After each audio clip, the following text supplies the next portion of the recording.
Thiago Minhoca, a situação não é muito fácil não, viu? A situação, e a gente comentou desde a semana passada sobre a punição, né, que os torcedores do Colo-Colo não poderiam torcer dentro do estádio, porque a realidade é essa. O torcedor não pode se manifestar. É impossível proibir que um cidadão chileno, torcedor do Colo-Colo ou de qualquer outra nacionalidade, entre no estádio. Não tem como fazer isso. Aliás, uma das coisas que eu quero deixar bem claro aqui é que o Fortaleza, inclusive tenho visto alguns torcedores do Fortaleza pedindo ações mais fortes do clube. Não tem como. O Fortaleza não tem poder de polícia. O Fortaleza não tem poder de polícia. O que pode ser feito é o que o time está fazendo. É alertar, avisar, informar a Conmebol, informar as autoridades. Sim. Porque eu não tenho a menor dúvida que os torcedores do Colo-Colo estarão infiltrados hoje no meio da torcida do Fortaleza. Grazi, até o ponto contrário, né? Também não foi o Fortaleza que puniu o Colo-Colo. Não, o Fortaleza que está fechando tem um setor para os torcedores do Colo-Colo, né? Foi uma punição que o Colo-Colo recebeu da Conmebol, a gente sabe todo o caso que aconteceu. Isso. E, posteriormente, né, tem a venda de ingressos para a torcida do Fortaleza e alguns torcedores chilenos compraram ingressos para estar no meio da torcida do Fortaleza. Agora, eles não vão poder se manifestar lá dentro, tá com a camisa do clube, Exatamente. porque... assim, né? Vai estar no meio de muitos torcedores do Fortaleza, mas, ao mesmo tempo, eles também não tem como proibir a entrada deles. Eu vi muita gente falando assim, como é que o Fortaleza vende ingresso? Gente, existe uma coisa que se chama lei. Sim. Existe uma coisa que se chama crime.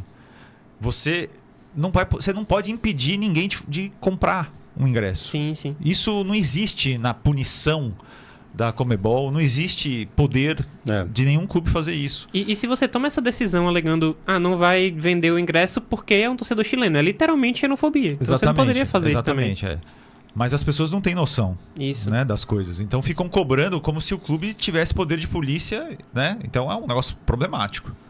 E isso vez ou outra acontece, né? Aqui no nosso estado a gente não tem os clássicos, por exemplo, torcida única, como é em São Paulo, por exemplo, que acho que já está um bom tempo, né? Já tem alguns anos. Não sei se ainda há torcedores rivais entrando na torcida do maior rival para acompanhar uma final, por exemplo, como foi, por exemplo, a final do Paulista, né? Lá na Neoquímica Arena, se teve torcedor do Palmeiras infiltrado. A grande questão é que eu acho que é um jogo que vai ter, eu acho que, uma boa presença de público, mas para isso vai ter que ter, né, assim, uma segurança muito bem reforçada.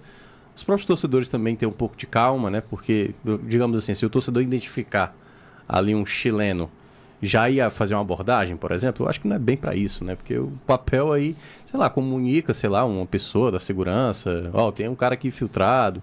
Mas é complicado, porque, queira ou não, a lei protege, né? Ele de estar ali. Porque se ele torce para time A, B ou C, se ele decidiu ir pro jogo, né? Uma pessoa comum decidiu ir pro jogo. Quero ver esse jogo aí da Libertadores. Nada impede. O cara só o fator de ser chileno pode ser um chileno que mora aqui, não necessariamente torcedor ali de torcida organizada do Colo-Colo, que se interessa por um jogo entre um brasileiro e um chileno no território onde ele mora. Lembrando que a punição da Conmebol proíbe o quê? Que tenha um lugar específico para torcedores do Colo-Colo, que tenha venda direta, acordos entre os clubes, porque isso acontece, né? Vou mandar aqui 1000 ingressos para você. Isso acontece entre os clubes, né? Que tem bom relacionamento. Inclusive, não se tem nenhuma notícia de que o relacionamento da diretoria do Colo-Colo e a do Fortaleza esteja ruim, né? Pelo contrário, depois do que aconteceu lá em relação ao caso Lucero, a coisa foi resolvida, né? Sim, e teve até depois daquele movimento do Fortaleza, né? No jogo seguinte, ao do Colo-Colo, que fez uma ação falando sobre questão da violência policial e tudo, e o Vidal elogiou, né? O posicionamento do Fortaleza. Então, assim, ele é o capitão da equipe, então assim, ele falou em nome da equipe, e eu acho que o relacionamento passa longe de ser ruim entre eles, né? Teve até negociação próxima, assim, de jogador da base, então acho que é outro mundo hoje, além da